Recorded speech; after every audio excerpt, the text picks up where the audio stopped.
Guys, we're back at the FXR only show. This bad boy caught my eye. This is the fairing that everybody wants. It's an FXRP fairing. This is the one that most of the manufacturers use as a basis for some of the new bikes, like that one right there, the lowrider, or some of the bikes that have like the Clockworks fairing, like that one over there. This was the template, and there's a lot of reasons why. It's a fantastic fairing. It just straight out works. This is all original bodywork, and I'm gonna interview the owner here. Tell us a little bit about the bike. What year is it? It's a 1993 FXR Police fairing model. It's pretty much looks stock, all original bodywork. The paint was done to match our Connecticut State Police bikes by the same painter who does our bikes here. It's got a 96-inch stroker motor with a Screaming Eagle 6-speed transmission and Thunder header, Makuni. It's badass. Oh, have you thrown her on a dyno yet? I have not dynoed the bike yet. She's tuned in pretty good. I'm guessing it's got around 100 horsepower. Yep, that sounds about right. Are these the original forks on it? Yes. Those are actually off of a 2000 Dyna, and then I used a newer style touring Brembo caliper. Yep, that's a trick I've used before. Those are great brakes, and they're affordable. I try to keep as much from the dealership that I can get still with Harley-Davidson on it as I can. The bike's kind of a sleeper. It has an OEM look, but if you look closer, everything's custom on it, you know? Yeah, that's exactly the look that I wanted to give, that you had to look hard for the work done. Yeah, it's absolutely beautiful. How many miles have you put on it? I put about 3,000 on it since I've had it back together. This was a frame-off restoration, so it did get taken down to the bare frame. Everything was repowder coated. Every nut, bolt, and bearing has been replaced.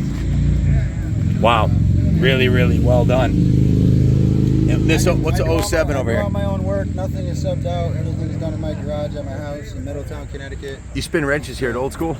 I don't spin wrenches at Old School. I just do all my own wrenching at home. Okay, cool. Are you? Do you work here? No, I don't. Oh, I thought you did for some reason. The 07, that has a special meaning too, right? Yeah, that's the day my first kid was born, and you know, the state police bikes usually have a number, so that's the number I choose. I had that side badge made.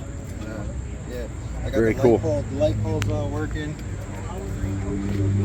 I got all that ready to go. So. Do you have another FXR here too? I do. This bike here. I see a common theme here. A bunch of guys bought more than one bike, man. So what's the scoop on this one? This is a 1986 FXR-D, which is a deluxe Grand Touring Edition. It was a one-year-only bike. This particular color, there was one of 396. The previous owner did the ghost flames over the factory style paint, so what I did was I built a hot rod out of it, kept the flame job, threw a polished drivetrain in it, another 96-inch S&S motor, 6-speed transmission, full PM brakes all around, another nut and bolt resto down to the bare frame, everything repowder coated and redone. These FXRDs are extremely rare. I don't know what the production stats are on one them. of 1,000, 396 in this particular color, and wow. Then the other models, the other two colors were divided up, 278 in the burgundy and 305, excuse me if I'm wrong, in the black metallic. How many years did they make the FXRD? One. It was a 1 year only. 1986. Okay. I should know and that. They proceeded with the FXRT after. So this is an extremely rare model. Seems like a waste to put all this design work into the body and then only make it 1 year. What is the FXRT continued on in place of this, so this was basically all the bells and whistles, the rear crash bars, the passenger floor pegs, like completely different design in the fairing with the vents in the glove box doors. And in '87 they just had an FXRT and did away with the RD. The T didn't have the bag on it, did it? Oh, it did. That's an 86 RT right there. Okay, so that's the evolution of it. Yeah, this one over here. This is the same year bike, but this is a touring model. Yeah. It doesn't have the full complements like that one has, right? Like from the factory, this would have had mid controls instead of floorboards on it. Yep. Little subtle changes that would have separated the two. With only 1,000 made, how many do you think still survive today? You know, it's kind of hard because you know, it's very tough to say.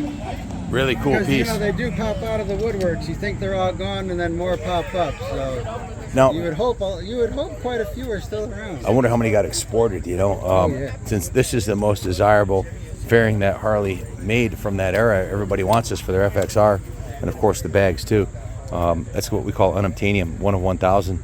Really cool piece. Hey, thanks for sharing that with us. I really appreciate it. Appreciate you coming. Beautiful out today. bikes, man. Thanks. Fantastic.